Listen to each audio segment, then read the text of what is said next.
Bien, creo que ya en los dos grupos hemos terminado con el asunto de la historia de la psicología social. Vamos a ver ahora algunos de los primeros capítulos. El capítulo 3, capítulo de atracción interpersonal. Evidentemente nosotros, esto es importante, crecemos en una familia y esa familia nos da las pautas de la cultura en la cual vivimos. Les digo esto que no está claramente en el libro. Las pautas de atracción social están dadas por la familia y el lugar en que vivimos, la sociedad en la cual vivimos. La sociedad en la cual vivimos puede ser más abierta, más cerrada, depende de dónde y en qué época uno nace. Hay más costumbres de permisividad o de prohibiciones y las personas tienen más o menos una semejanza física, especialmente en dominios cerrados, ¿no es cierto? Donde hay personas que son más o menos de una misma cultura, de una misma imagen física. Por ejemplo, en el África hay todavía lugares donde solamente hay personas africanas originarias, ¿no es cierto? Donde no hay gente blanca ni amarilla, nada, hay gente solamente africana pura.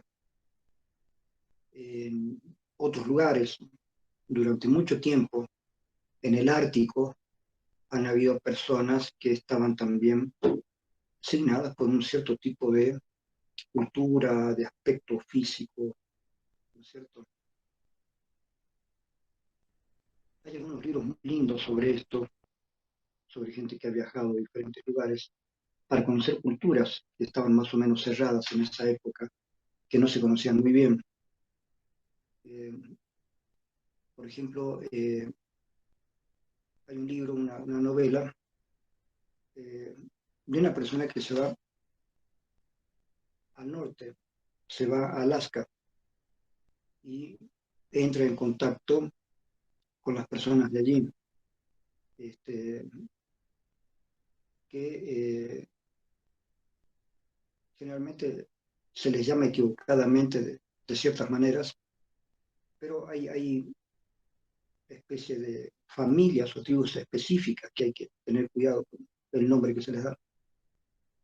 Y estas personas tienen costumbres muy específicas.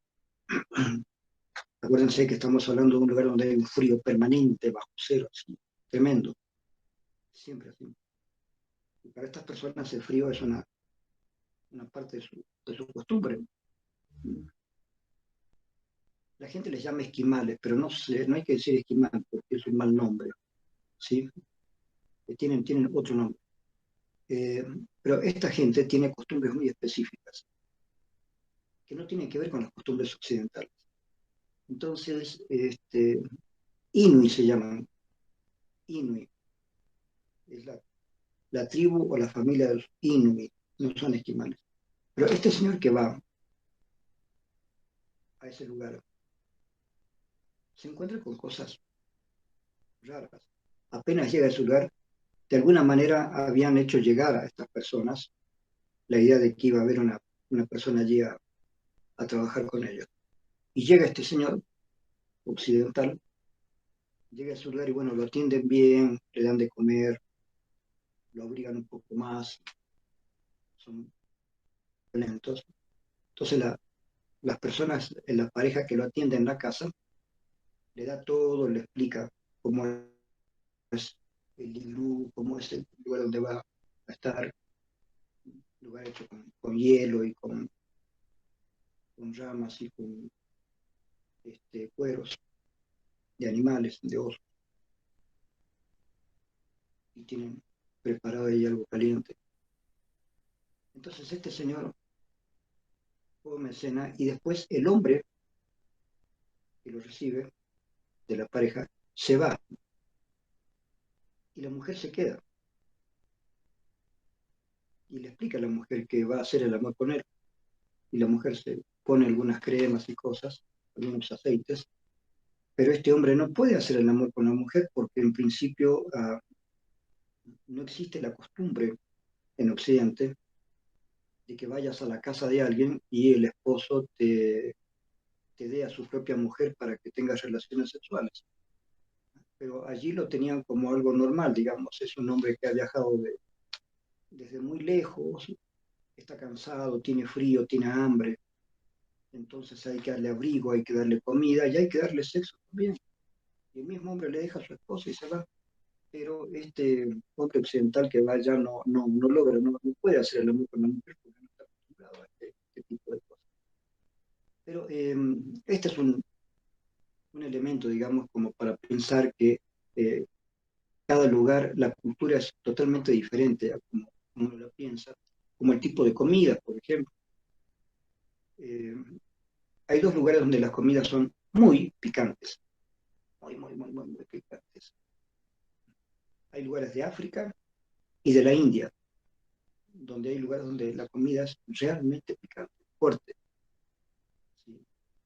Exploradores, gente que ha querido visitar todos estos lugares, cuentan esa diferencia, digamos, cómo les ha costado comer esas comidas que al final cuando se acostumbran son comidas ricas, ¿no? Pero es fuerte. ¿Qué me ha pasado a mí mismo acá en Bolivia, digamos? En Argentina no comemos picante. Lo máximo de picante en la Argentina siempre ha sido la pimienta, salvo en el norte argentino, donde hay algunos que tienen algunos ajíes. Pero cuando llegué aquí, el locoto y estas cuestiones para mí fueron un choque bastante fuerte. Yo he tenido tres o cuatro experiencias interesantes acá en Cochabamba, cuando vine recién de la Argentina. Entonces hay diferencias en el lenguaje, en las actitudes, en todo esto. Pero nosotros no notamos esas diferencias cuando crecemos dentro de una cultura. Esa noticia, esa diferencia, digamos, la vemos cuando salimos y entramos en otro lugar con otra cultura, con otras costumbres. Entonces, la atracción interpersonal, que es el capítulo de hoy, se tiene que dar en principio, básicamente en la cultura en la que uno se desarrolla, ¿no es cierto? Es posible que una persona de cultura europea no se sienta atraído por una mujer africana o por una mujer china o japonesa, o una mujer, como decíamos recién, de Groenlandia, de los lugares de nieve. A lo mejor no, a lo mejor sí, no sabemos, pero la tendencia es a sentirse atraído por las personas que están más o menos dentro del grupo conocido, familiar, social. Entonces uno crece y la tendencia es a sentirse atraído por las personas de tu mismo grupo social. Pero es no vinculante, digamos. La psicología social ha cambiado mucho últimamente. ¿Por qué? Porque la gente ha cambiado mucho. A estas alturas, salvo este lapso que tenemos por la pandemia, pero a estas alturas ya la gente acostumbra a viajar mucho. Actualmente hay mucho viaje y no solamente viaje de ida y vuelta. Hay mucha gente que por motivos económicos, políticos, lo que sea, va de un país a otro. Hay mucha gente que se ha ido del África o del África del Norte, regiones árabes, que se han ido a Europa, huyen, ¿sí? Hacia Europa y no saben cómo recibir, no saben ya qué hacer. O gente latinoamericana que se va a Estados Unidos. Entonces hay traslados de gente de un lugar a otro. Y esto, en la medida en que se afianza, va a traer obviamente cambios en los países. Ya está trayendo cambios en los países. Acuérdense que uno de los últimos mundiales, no me acuerdo si fue el último mundial, eh, Francia ganó el mundial de fútbol, pero la mayoría de los franceses eran de nacionalidad francesa, pero de origen africano. ¿Sí? y muchos han hecho bromas, eh, han hecho indirectas a Francia, diciendo que Francia ganó, pero no porque haya ganado Francia, ganó África, digamos. Decían, África ganó el Mundial de Fútbol, no Francia. Eh, pero estas personas, en realidad francesas, son africanos, con todos sus rasgos corporales africanos. Personas negras, altas, forzudas, ágiles, que no es el tipo de francés común, ni mucho menos. Algo parecido sucede también con problemas en Francia, problemas con la gente de origen musulmán que llega. Hablemos de musulmán y no de árabe, porque son dos cosas diferentes. Ser musulmán implica estar, se refiere a la religión musulmana. Ser árabe significa haber nacido en Arabia, son dos cosas diferentes. La gente confunde un poco esto. Pero hay mucha gente musulmana que ha llegado a Francia y las mujeres y las hijas de los matrimonios quieren usar velo. Hubo un problema hace años atrás cuando estaba Sarkozy de presidente de Francia. Habían chicas que querían usar el velo en el colegio. Y la ley de Francia dice, las leyes francesas dicen que toda persona no debe estar con signos que no sean los signos nacionales de ahí, de Francia. Entonces se suponía que esta chica estaba usando un símbolo cultural que no pertenecía a la cultura francesa y querían que se saque el velo. Hubo una discusión hasta que al final parece que los franceses han tenido que ceder y las mujeres mayores o jóvenes de origen musulmán que quieren usar el velo tienen que poder usarlo, porque se ha establecido que hay que respetar la cultura ajena, ¿cierto? Esto obviamente produce problemas de rechazo, etcétera, etcétera. Hay en este momento algunos nazis europeos que le dicen al resto de los europeos, oigan, cada uno de los europeos tenemos que cuidar nuestros países. Están llegando musulmanes, están llegando africanos, están llegando latinoamericanos, y ellos están destrozando nuestra cultura europea. Tenemos que poner fin a todo esto. Y hay que matar a todos los latinoamericanos y musulmanes que llegan acá. No tenemos que permitir que sigan viniendo. Entonces se produce acá un problema serio a nivel político, porque no puedes matar a la gente solamente por ser extranjera. Si lo haces, tienes problemas bárbaros. Pero al mismo tiempo, es cierto que hay mucha gente que ha llegado no porque la necesite, sino porque esa gente está huyendo de su país por hambre, por guerras, por revoluciones, ¿cierto? Esta conjunción de violencia y hambre hace que mucha gente se vaya de su país, buscando otro país más estable. Acá en Latinoamérica también, gente de Venezuela o de Colombia o de Centroamérica, que está cansada, o de México, está cansada de la violencia en sus países. Se van a Estados Unidos, quieren estar allá. Pero no pueden llegar y simplemente ser recibidos. Estados Unidos también tiene el derecho de fijar cupos. ¿Cuánta gente voy a aceptar este año? Y no voy a aceptar ni uno más, digamos. Tienen todo el derecho de hacerlo. Los países europeos también. Pero a veces los países europeos reciben a gente de afuera y los tratan mal. Hay una película muy excelente sobre eso, es un documental. Pero el mejor país en este sentido es Alemania. Alemania trata bien a las personas que llegan, les dan unas especies de casetas con todas las mínimas comodidades necesarias, eh, les dan acceso a medicinas, a todo esto. Entonces la gente se siente bien. Yo le escribo una carta a mi primo en el África, digo, vengan, aquí en Alemania está todo muy bien, y se vienen 400 más. Entonces, ¿qué puede hacer Alemania? El peor es Italia y también España. No son países buenos para recibir gente, son muy hostiles. En cambio, Alemania, como les digo, es un país muy hospitalario. Los otros que están enojados también con todo esto son los ingleses. Ustedes saben que los ingleses siempre se han sentido superiores a todo el mundo. Entonces ya están cansados de que lleguen gente musulmana, hay mucha gente musulmana en Londres, o gente del África. Ellos no quieren a esta gente. Y el Brexit tiene que ver con eso.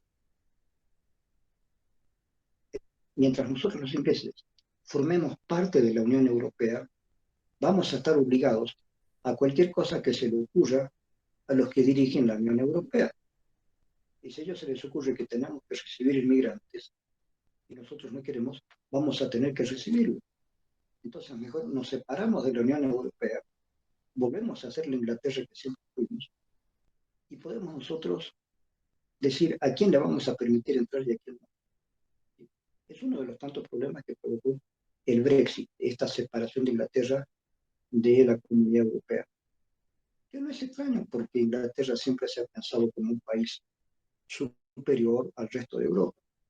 Así que no, en el fondo no es tan extraño. Pero hay mucha gente que se ha dado cuenta que al separarse del resto de Europa tiene muchas dificultades, porque antes podían viajar por Europa con una serie de facilidades, por ser parte de la Comunidad Europea. Un, si tú tienes un pasaporte de tipo europeo, puedes pasear con mucha facilidad por toda Europa, con precios rebajados para todos. ¿Sí? Lo sé por parientes que han tratado de decir yo soy hijo de español o soy hijo de italiano, y muestran y, y les permiten ciudadanía europea. Interesante. Eh, pero entonces, volvamos al punto original. La atracción física, ¿cómo se da? Por la continuidad a los patrones que nosotros vemos culturales. Si mis patrones culturales es de ver gente blanca toda mi vida, el día que me tope con gente de otro color me va a parecer raro. Y es posible que no me sienta atraído, es decir, charlaré, dialogaré, tendré alguna relación, pero es posible que no me sienta atraído. Entonces la atracción interpersonal se da primariamente entre personas de una misma cultura que están acostumbradas repetidamente, repetidas veces, a ver a personas de su misma cultura, con más o menos los mismos gustos, más o menos una forma de hablar, ¿no es cierto?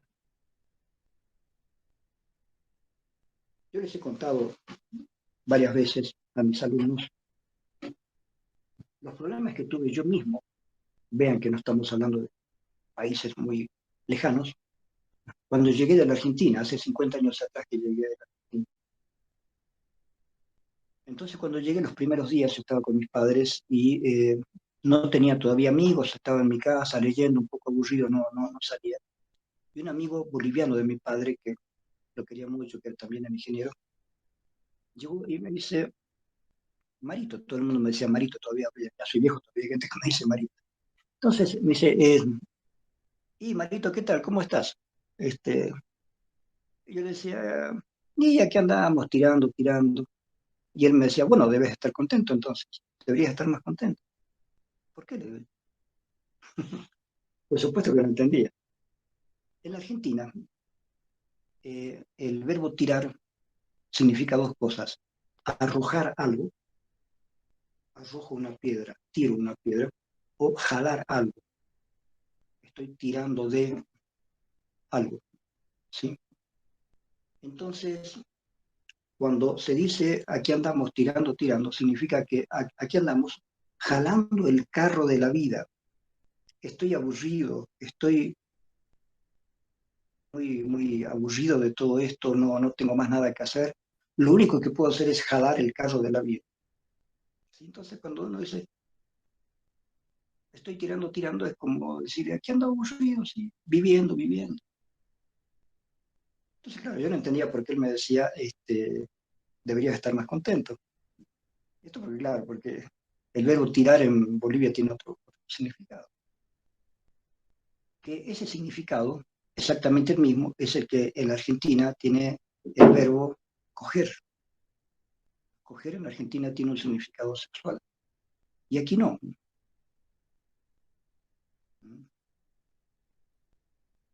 Aquí si una chica me hubiera dicho en aquel entonces que me pasaron muchas cosas así, este, levántame, ayúdame a levantarme, la chica dice, cógeme, por favor, ¿qué podía pensar yo? O sea, cógeme, por favor, wow. ¿No? Pero claro, me estaba diciendo que le ayude a levantarse. Entonces, cuestiones tan mínimas que se pueden pensar como el lenguaje de un país a otro, que están juntos, Argentina, Bolivia, y hay una gran cantidad de diferencias en las formas de hablar y en las formas de entender cosas de la vida. Y estamos hablando de países latinoamericanos juntos. No estamos hablando de irme lejos a Europa, a Groenlandia. Estamos hablando de lugares que están cerquísimas. La otra pregunta, ¿uno puede sentir atracción física por las personas de otro país? Tal vez sí, tal vez no. No sabemos. Entonces, cuando uno es joven, se siente atraído por otros jóvenes de otro sexo. Yo como joven podía sentirme atraído por chicas bolivianas, cuáles sí, cuáles no. Por ejemplo, vamos al hecho más discutido en Bolivia, el sector campesino, que el sector campesino proviene de una cultura indígena.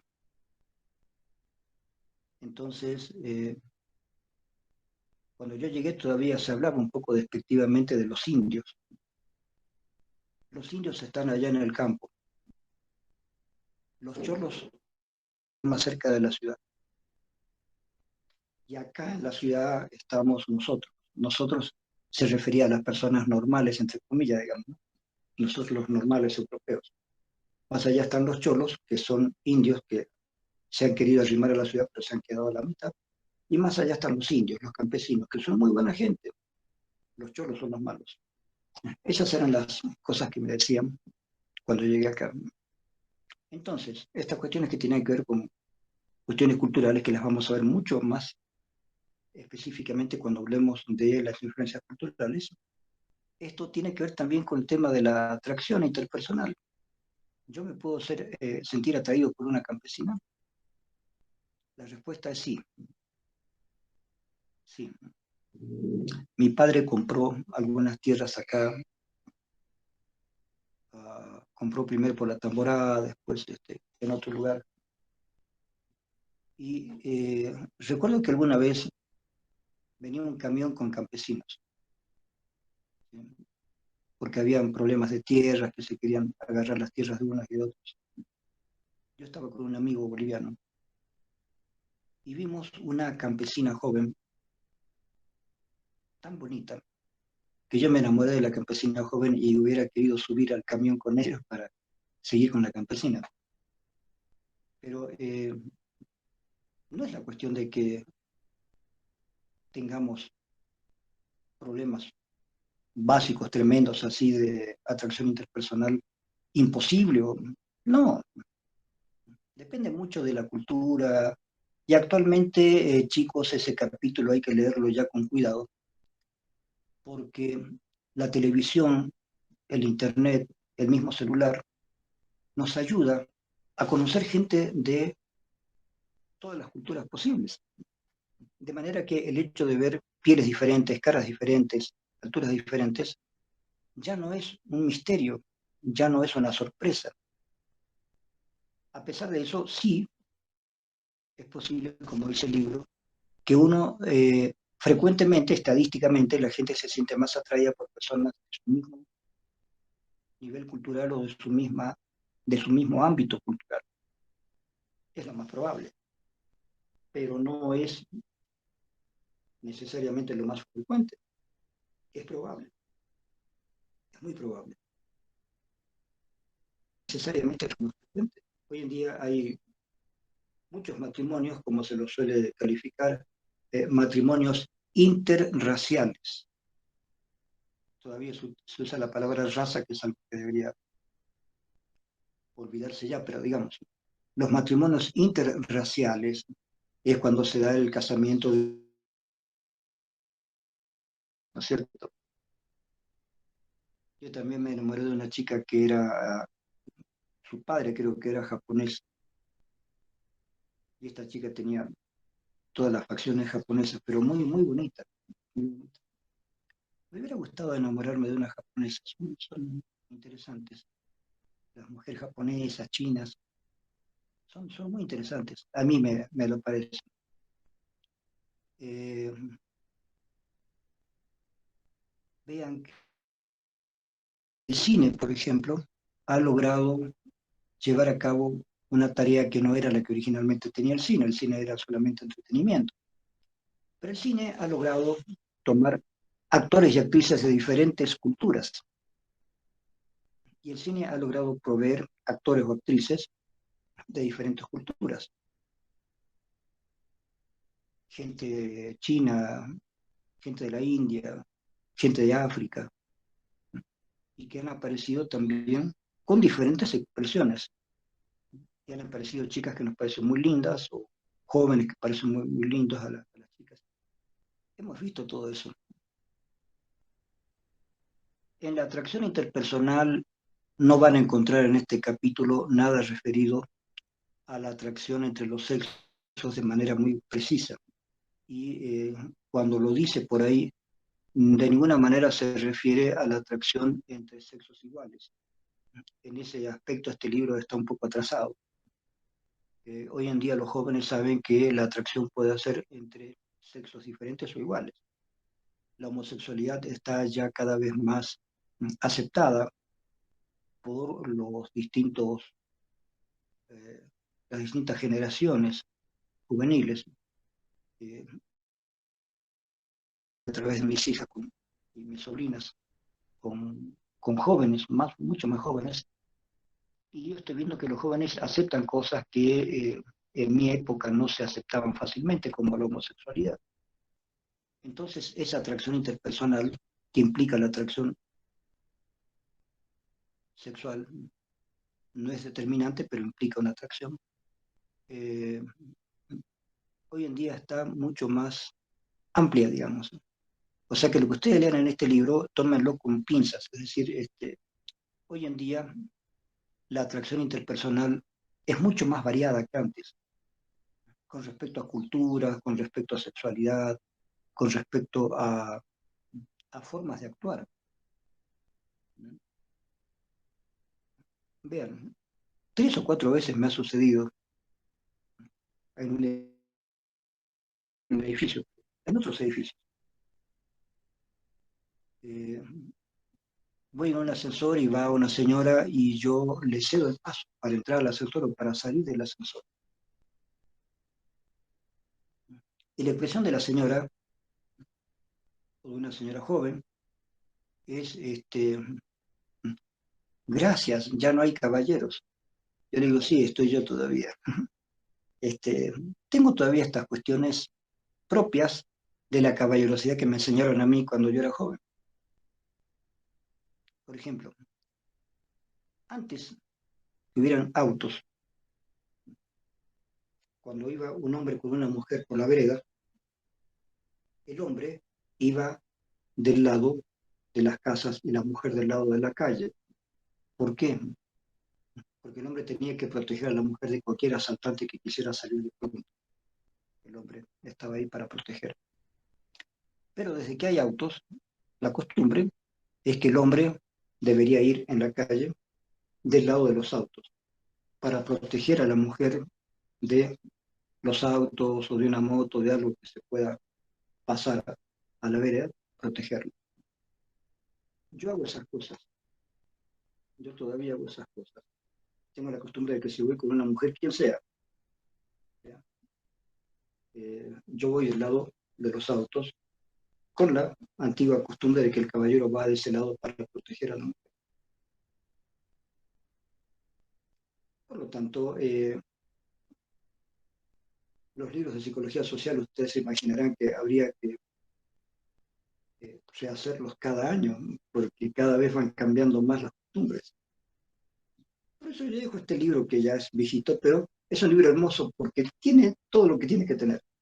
Entonces las actualizaciones las hacemos nosotros, chicos. Por eso a mí me interesa mucho que cuando ustedes hagan sus trabajos prácticos, tienen que hacer una investigación, presentarla, me gustaría que en los trabajos prácticos ustedes tomen temas de los que estamos estudiando y los actualicen. ¿Cómo es hoy en día la atracción interpersonal en Cochabamba? La atracción interpersonal, ya sea para cuestiones de amistad o para cuestiones de relación eh, más allá de la amistad, una relación amorosa, una relación sexual. Por ejemplo, el caso de las relaciones sexuales, en mi época, tener una relación sexual con una chica era algo a lo que se llegaba después de cierta, cierta capacidad de conquista. Y eso por lo general implicaba una relación que duraba un tiempo porque se había llegado a una gran intimidad. Pero hoy en día hay chicos que van a una fiesta, tienen una relación sexual y chau, y ya no, y no más, y no se acuerdan más del resto de la otra pareja, ni nada. Es decir, que las relaciones sexuales están llegando a un grado de cosificación que muchos autores han denunciado como algo malo, es decir, tomar al otro como objeto. Es decir, que los seres humanos, y eso se ve en muchos jóvenes, toman al otro ser humano como un objeto, objeto para algo, no como una persona con la que puedes tener una relación porque te interesa esa relación a largo plazo, de amistad, de amor, de confianza, de cariño. Pero parece que hoy en día las relaciones son muy efímeras, eh, muy cruzadas además. He leído hace un par de años atrás algunas experiencias que se están haciendo en Europa y en algunos lugares de Estados Unidos. La experiencia es la siguiente, hay una pareja, hombre y mujer, son pareja, pero cada uno de ellos tiene el derecho a estar con otras personas para tener relaciones sexuales, pero sin salirse de la pareja. El hombre puede tener relación con otras mujeres, la mujer puede tener relación con otros hombres. Y la persona de la pareja que sabe que la otra persona está teniendo relaciones sexuales, tiene que alegrarse porque sabe que su pareja lo está pasando bien, está teniendo una experiencia interesante y ojalá que le vaya bien, ojalá que tenga una linda experiencia. Se está haciendo esto en algunos lugares de Estados Unidos y de Europa porque ellos quieren desplazar de sí mismos el problema de la apropiación del otro. Una pareja no tiene por qué ser un caso de apropiación, donde cada uno se apropia del otro y no lo deja vivir una vida libre como la que podría vivir si no estuviera en pareja.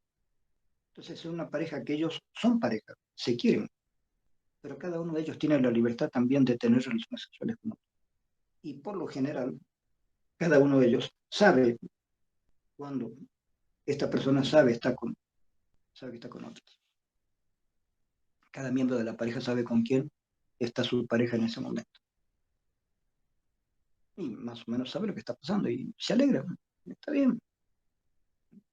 Si mi pareja se siente bien con esa persona, qué bien. Pero sigue siendo su pareja. Vuelve.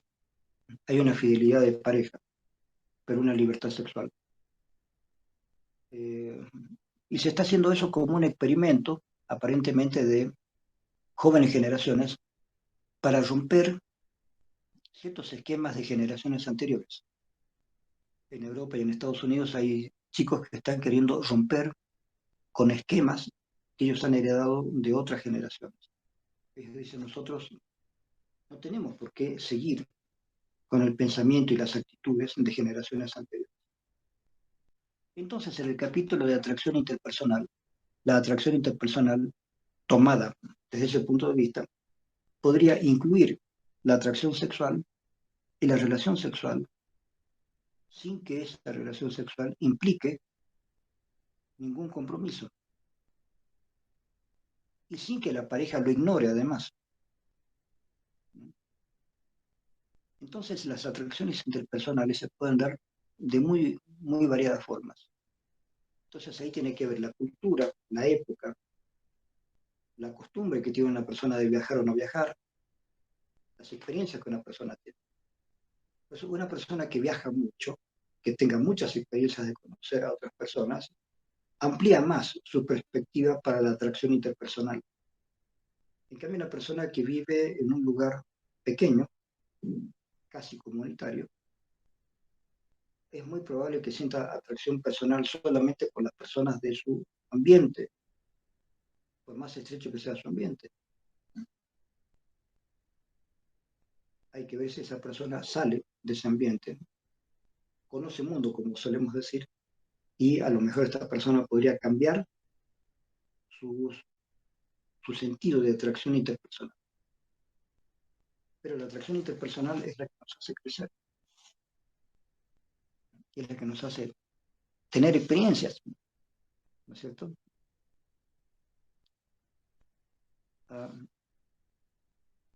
¿Cómo crecemos? Por supuesto que no vamos a empezar con el asunto edípico de Freud. En psicología social se olviden un poco del psicoanálisis. No es que yo quiera dar una charla en contra del psicoanálisis, ya me han criticado mis amigos psicoanalistas que en mis clases yo hablo en contra del psicoanálisis. Sí, lo hice muchas veces, pero ya me he cansado de hacerlo porque no conduce a nada tampoco eso, no conduce a nada. Yo he leído mucho de psicoanálisis, prácticamente todo Freud hizo, y después todo el psicoanálisis de los discípulos de Freud, y después de la escuela kleiniana, y después de la escuela lacaniana, y me cansé porque me parece que no es tan efectivo como se supone. Sirve para delirar mucho, pero no para curar gente. Se los digo como psicólogo clínico. Pero, pero sí, en psicología social debemos tener en cuenta lo siguiente: la forma en que nos criamos en una familia. Eso sí tiene mucha importancia. Sí, evidentemente podemos tener moldes de papá y mamá para lo sexual, para la forma de ser, pero también hay moldes genéticos, y esto es muy preciso. Hay moldes genéticos que nos impelen a actuar de una manera determinada, independientemente del papá que tengas. Tu papá es un tipo tranquilo, pero tiene un hijo que a lo mejor es un tipo intranquilo, es una persona agresiva, etcétera, etcétera. Y no tiene que ver con la educación, no tiene que ver con que, este papá, escucha, no le enseñó a su hijo a no ser agresivo. No le enseñó a no ser agresivo, pero el hijo es agresivo igual, porque hay otros factores genéticos, sociales, educacionales, muy complejos, que van mucho más allá de lo que los padres quieran hacer de sus hijos. Hay padres que pueden tener muy buena intención, pero hay muchos otros factores genéticos, ambientales, históricos, que confluyen para que la persona tenga una actitud no prevista. Y el caso más interesante es cuando hay muchos hermanos. Si fuera cierto que el solo cuidado de los hijos es suficiente para que tengan un cierto carácter, el tener varios hermanos, tener varios hijos, muestra que no es así. Todo el mundo sabe que no es así. Hay hermanos mejores y peores, ¿no es cierto? Entonces, no tiene nada que ver el complejo de Edipo, nada. Si queremos hacer del complejo de Edipo algo estrictamente estructural, la forma de manejar el Edipo debería ser igual para todos los hermanos de una pareja, porque esa pareja no va a cambiar. Los cambios después de los 18 o 20 años no sucede. Entonces, claro, como decía Lacan, el deseo de los padres hacia los hijos. Lacan decía, los hijos tienen que ser nombrados antes de que nazcan. Si un hijo no es nombrado antes de que nazca, quiere decir que no es esperado. Entonces, Lacan le daba mucha importancia a la palabra como significado que prepara una red de significados. Entonces, el hijo que es esperado, se sabe que es esperado porque se lo nombra, se piensa un nombre para él. Cuando nazca nuestro hijo se va a llamar así, y vamos a hacer esto y esto y esto.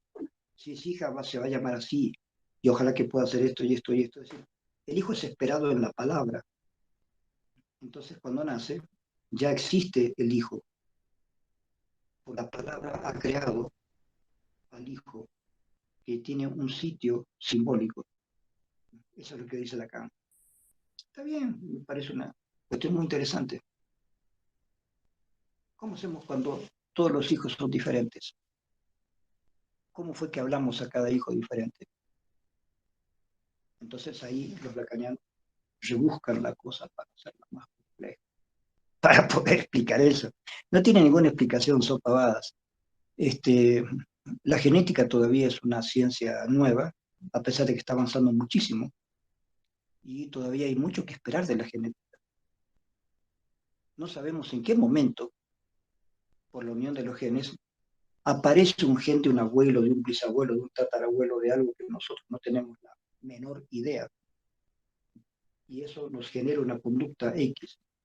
Hay algunas escuelas de psicología no convencional que hablan sobre esto, ¿sí? Hay algunas personas, amigas mías, que trabajan con este tipo de terapias. Son terapias no convencionales. Pero hay una teoría, digamos, de que eh, lo que ha ocurrido atrás familiarmente rebota en generaciones, terceras, cuartas, quintas generaciones. Así que lo que haya pasado muy atrás nuestro, aunque nosotros no lo sepamos, aparece en nuestras conductas y por ahí aparecen tendencias que nosotros no sabíamos que las teníamos. Alguna vez Ronald Lang y la gente que estaba con los problemas de la terapia a partir de la teoría de la comunicación hablaron un poco de esto también. Lang decía una cosa en la cual la compartía con Lacan. Él decía, es probable, y esto tómenlo como probable, chicos, es probable que un suicidio en una generación cause una esquizofrenia en la tercera generación. Aquí no va a pasar nada. Esta persona solamente es el que el drama, comunica el drama. Esta persona no se va a suicidar, esta sí, porque esta persona del medio comunica el drama del suicidio a esta. Esta persona no tiene a quién comunicarlo, lo asume. Pero estas son teorías, ¿se dan cuenta? Son teorías, hay que tener cuidado con las teorías. Pero eh, son muchas cosas las que podrían explicar la atracción interpersonal. Leyendas familiares, fotografías, esquemas de vida, ¿no es cierto? Por ejemplo, cuando yo era niño, me van a escuchar muchas veces decir esto, cuando yo era niño, a estas alturas de mi vida es algo inevitable, las mujeres tenían que ser gorditas, no obesas, pero no flacas. Y yo recuerdo, creo que lo tengo por ahí, revistas viejas de los años 40, donde habían eh, publicidad, publicidad gráfica. Entonces, habían dos dibujos de una mujer que estaba a un costado, muy delgada, y que estaba muy apenada.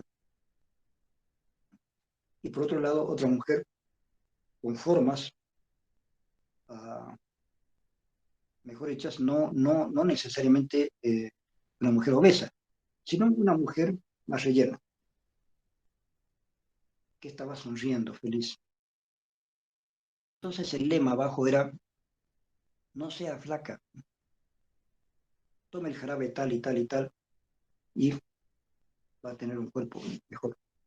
Entonces en esa época ser flaca era un problema para las mujeres. Lo decía la misma propaganda, no sea flaca. Así decía, no sea flaca. Porque la mujer flaca no tenía futuro, nadie las quería las flacas. Pero cambió, en los años 60 cambió el paradigma, cambió que muchas jóvenes quisieron ser flacas y empezaron todos los problemas de alimentación, ¿no es cierto? Este, o anorexia o bulimia, aparecieron problemas de alimentación muy graves a través de las modelos que aparecían totalmente delgadas.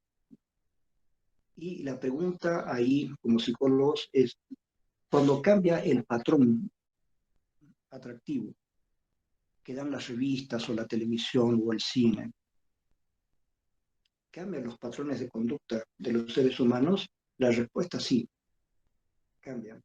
Los medios de comunicación tienen influencia. Lo sé porque yo he trabajado en medios de comunicación. Lo sé porque yo he sido publicista, yo he sido director creativo de agencias de publicidad. Yo he creado publicidad.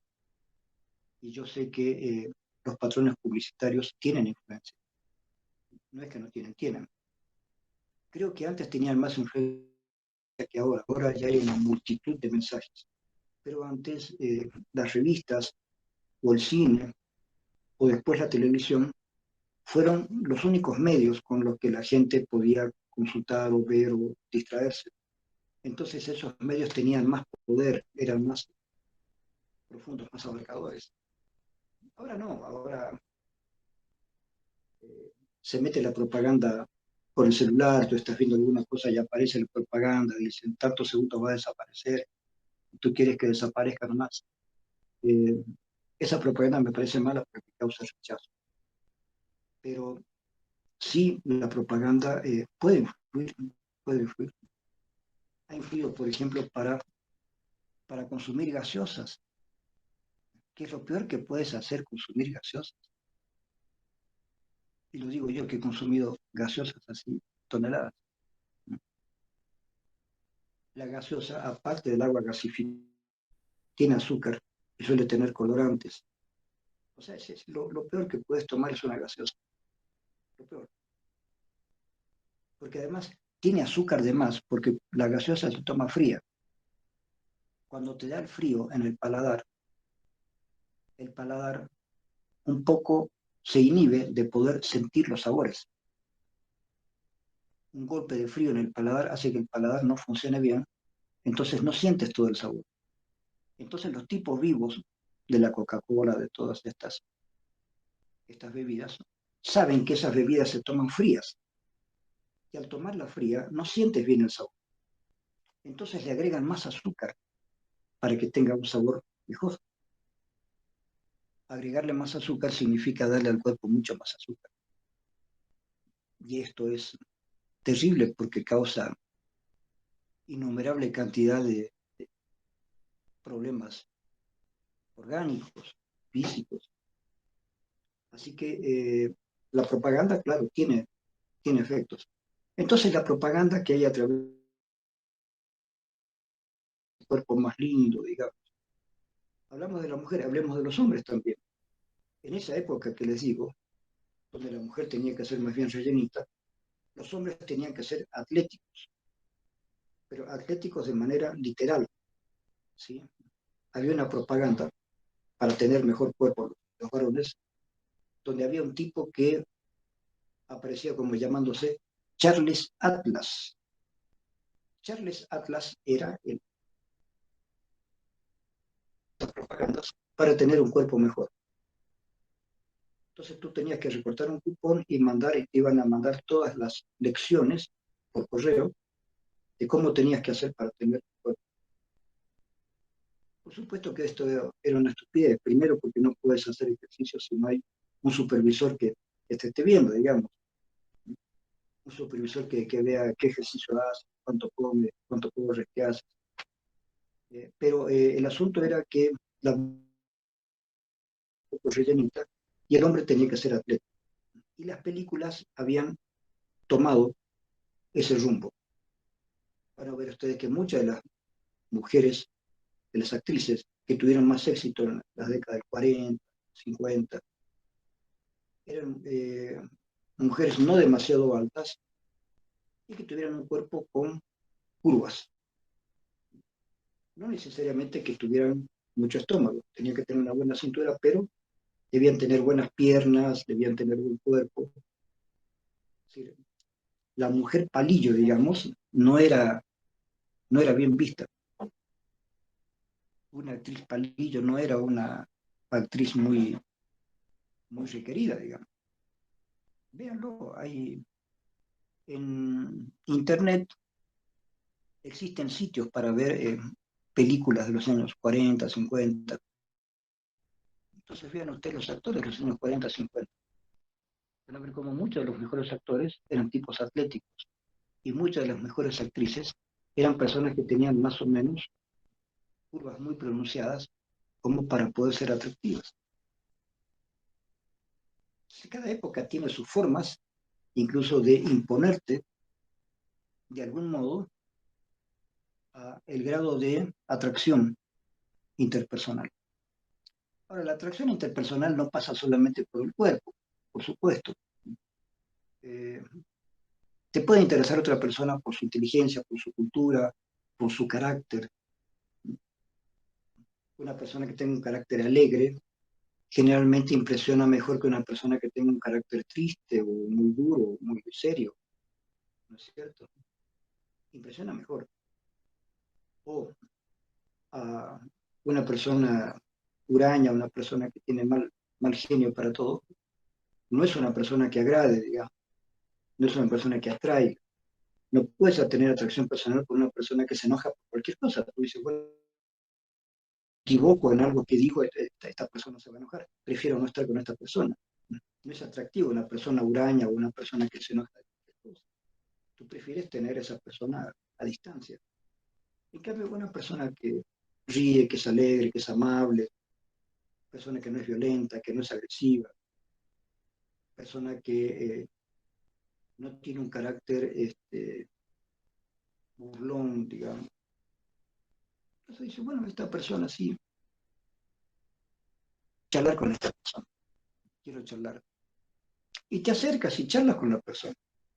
Está muy bien, es una manera de atraerse. Chicos, eventualmente, a cualquier persona le puede atraer otra por más loca que sea. O sea, cuidado. Les repito que no hay reglas con respecto a esto. Hay tendencias y que son tendencias culturales. Culturalmente nos atrae más una persona mejor que otra por la cultura que tenemos, la cultura a la cual estamos acostumbrados.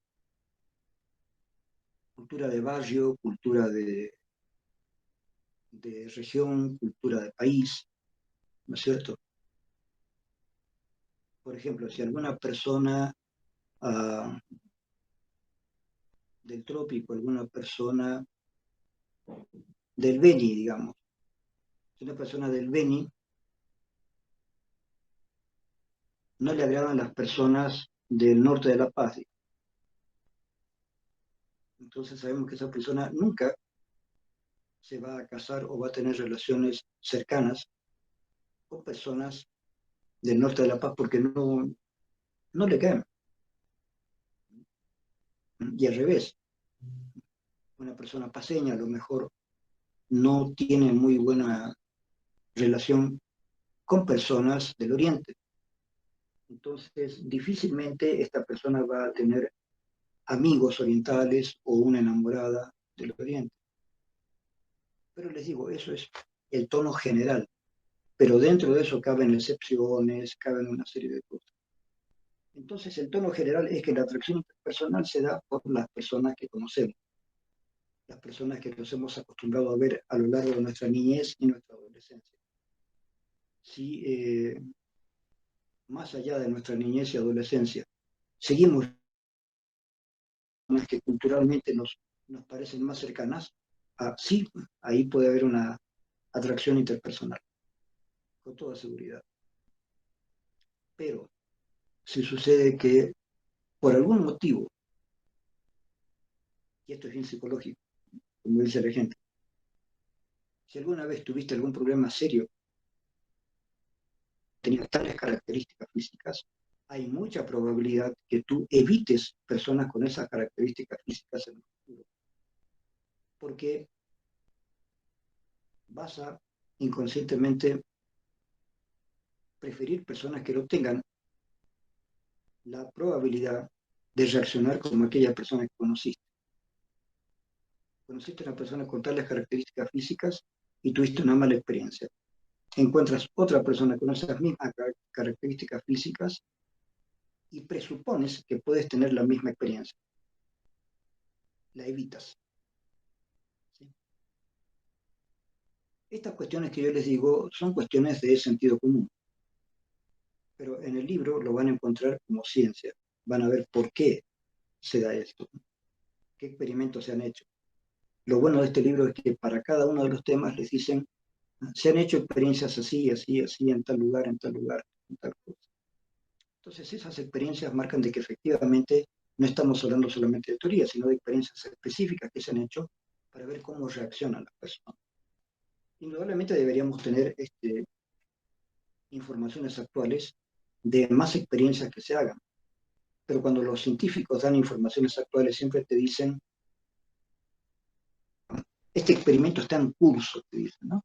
Como para que tú no te lo tomes todavía como algo cierto. La mayoría de los científicos, sean sociales o de cualquier área, te dicen, eso lo estamos investigando ahora, como para prevenirte de que no lo tomes como algo cierto. Se está investigando. Hemos hecho investigaciones recientes sobre esto, pero todavía hay que consultar, todavía hay que experimentar más. Eso pasa. Eh,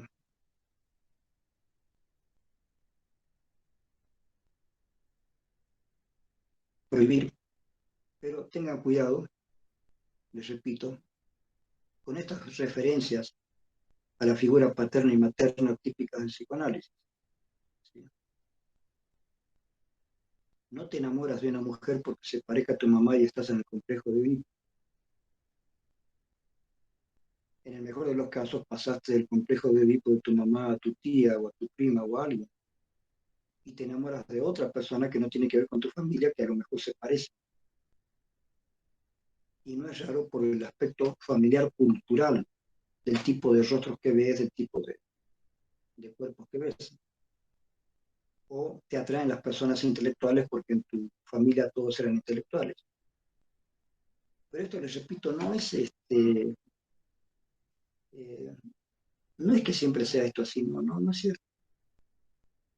Se puede dar más bien al revés. Si yo quiero conocer a alguien que me impacte, tiene que ser alguien diferente a las personas que he conocido en mi familia, diferentes a las personas que he conocido en mi barrio.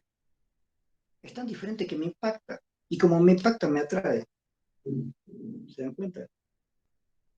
Ahora, si nunca salgo de mi barrio, si nunca salgo de mi lugar, si nunca salgo de mi región, es posible que me acomode a que me atraigan las personas que más o menos conozco en mi región. Pero si salgo, o si y de pronto me impacta como algo diferente y me atrae por lo diferente justamente, ahí ya no podemos pensar que la relación es automática, solamente se da entre las personas conocidas y nada más. Se da también con personas desconocidas, justamente por eso son desconocidas. Vean, yo he escuchado muchas veces, ustedes a lo mejor también, de una mujer boliviana que se casa con un extranjero. Y vienen acá, la mujer boliviana se fue a Europa y vuelve.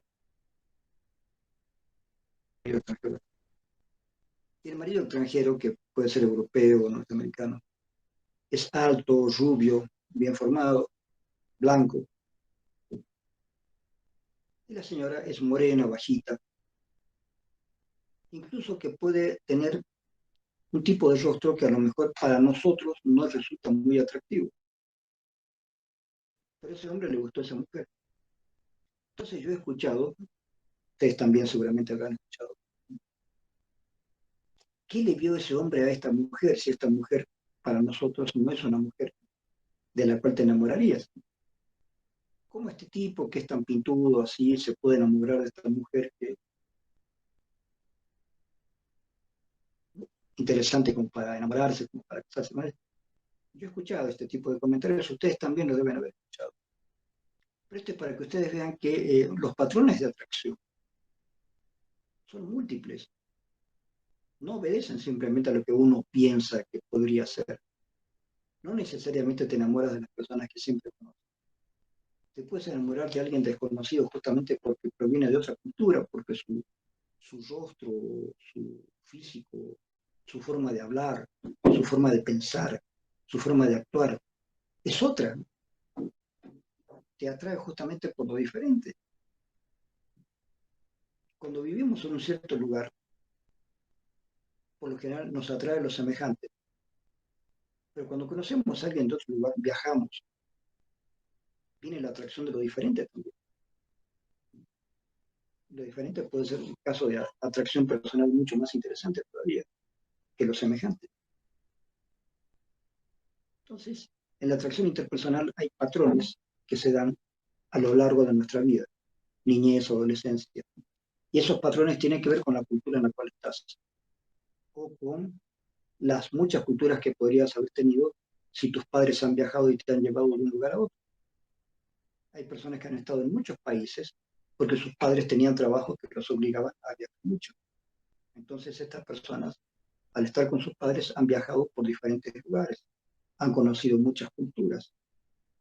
Y de pronto, cuando llega el momento de la atracción interpersonal, pueden sentirse atraídas por personas que en su cultura original tal vez no les hubiera parecido, digamos. Así que el capítulo de atracción interpersonal es muy interesante porque hoy en día se da para aprender mucho más de lo que se aprendía antes. Entonces, ese es el capítulo que ustedes tienen que comenzar a estudiar. Vamos después a ir por cuestiones más complejas, pero ese capítulo, estudien ese capítulo y yo les voy a dar después una clase sobre cómo es que crecemos y nos informamos de cosas. Que eso no está muy claro. Yo les voy a dar un capítulo donde hay algo de eso, pero yo les voy a dar un poco más de información acerca de las etapas que vamos teniendo y cómo esas etapas son importantes de acuerdo a cómo se pasan, ¿no es cierto? Tú haces pre-kindergarten, kindergarten, escuela primaria, escuela secundaria, universidad, y estás en una ciudad con familiares, con amigos, que hacen lo mismo que tú. Es una forma de crecer. Y hay una forma de crecimiento en la familia, en el jardín de infantes, en la escuela primaria, en la escuela secundaria, en la universidad, finalmente en el trabajo. Pero hay chicos que tienen otro tipo de experiencias. Comienzan trabajando desde muy niños porque la vida ha hecho que tengan que trabajar. Tus padres son pobres y él tiene que trabajar desde niño, ¿sí? Lustrando zapatos o cuidando autos, lavando autos, o vendiendo dulces. Hemos visto nosotros en la universidad niños pequeños que están vendiendo cosas. Y peor todavía, si ese niño no tiene padres y se cría en un orfanato, se cría sin padres, es un niño institucionalizado muy, muy prontamente, ¿no? ¿Cuál es la garantía de que ese niño tenga la misma reacción de adulto que una persona que ha tenido ese crecimiento que yo les dije antes? Familia, jardín de infantes, escuela primaria, escuela secundaria, universidad, trabajo. Esa es una forma de crecer. La otra es otra forma de crecer. sin familia, con una educación que no sabemos de qué calidad, con trabajos permanentes desde niño. Un niño sin familia, un niño que a lo mejor ni siquiera está en ninguna institución, niño de la calle. ¿Cuál es su experiencia? ¿Cómo crece? Entonces, estas cosas las vamos a estudiar en la próxima clase. Vemos de una vez cómo es que crecemos y cómo es que nos formamos socialmente. Y a partir de ahí ya vamos a ir viendo los demás capítulos para ver cómo nos organizamos socialmente y cómo crecemos con un cierto tipo de psicología y cómo esto constituye la psicología social. Listo, chicos, ¿alguna pregunta? Hasta la próxima.